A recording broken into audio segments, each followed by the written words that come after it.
Hello colleagues, my name is Amit Jain and I will discuss with you Standard on Auditing 510, which talks about initial audit engagements, opening balances.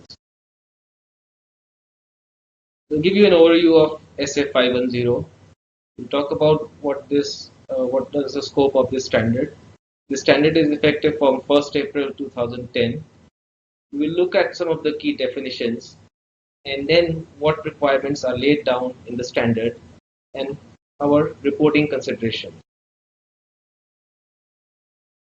The standard deals with the auditor's responsibility relating to opening balances when conducting an initial audit engagement.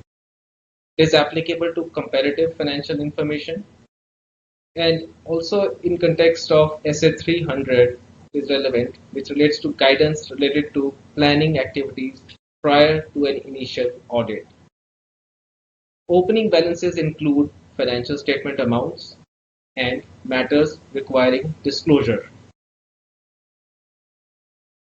The objective of the auditor is to obtain sufficient appropriate audit evidence in respect of the opening balances to assess whether there are material misstatements affecting the current period financial statements and also to ensure consistent application of the appropriate accounting policies or if changes have been appropriately been accounted for and presented in the financial statements. In conducting an initial audit engagement, the objective of the auditor with respect to the opening balance is to be sure to maintain a sufficient appropriate audit evidence. Let's look at some of the important definitions. What is an initial audit engagement? It is an engagement in which prior period financial statements are not audited or are audited by a predecessor auditor. What are opening balances? These are the balances existing as at the beginning, closing balances of the prior period, which reflect the effect of prior period transactions and events and accounting policies applied, as well as the disclosure of accounts, for example, contingencies and commitments. Who is a predecessor auditor? The auditor from different audit firm is a predecessor auditor who has audited the financial statements in the prior period and is replaced by a current auditor. So these three important definitions are relevant throughout this standard on auditing.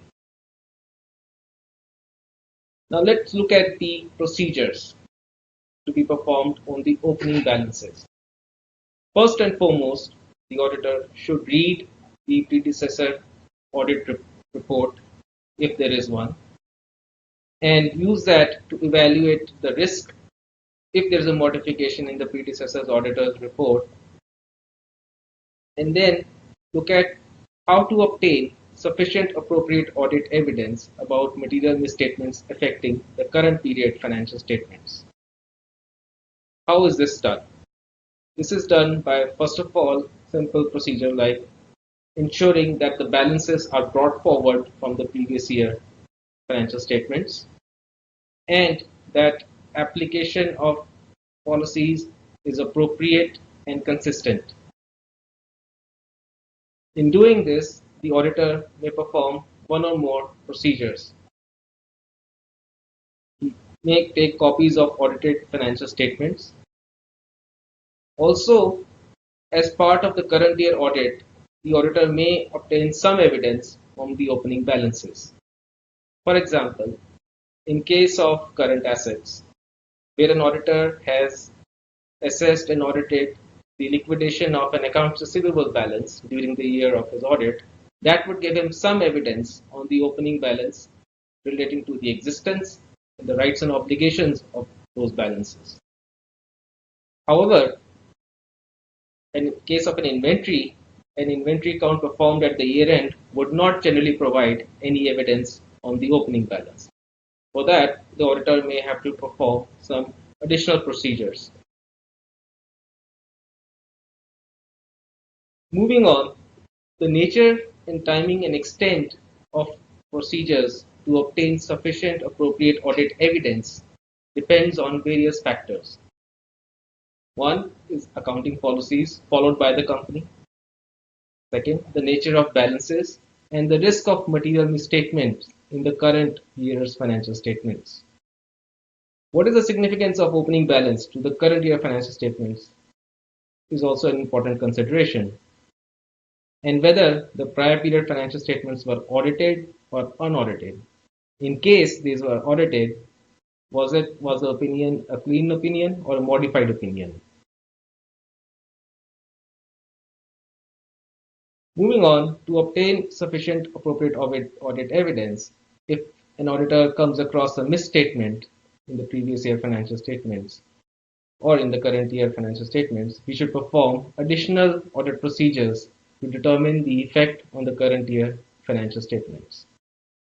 If the auditor concludes that a misstatement exists in the current year financial statements, we should communicate with those charged with governance and the management and make an appropriate modification in the report. The auditor is also required to ensure consistency of application of accounting policies and the changes thereto are properly accounted for and disclosed in the financial statements. How to deal with conclusions and reporting of the statements in the opening balances. If the auditor is unable to obtain sufficient appropriate evidence on the opening balances, he should consider qualifying the report or disclaiming the opinion, depending upon the circumstances. An auditor may also issue a qualified opinion or an adverse opinion in case the opening balance contains misstatements that materially affect the current year financial statements and the effect is not properly accounted for or disclosed. Also, in cases where accounting policies are not consistently applied or the accounting policy changes are not properly accounted or disclosed. With that, we come to an end to this session. Thank you very much.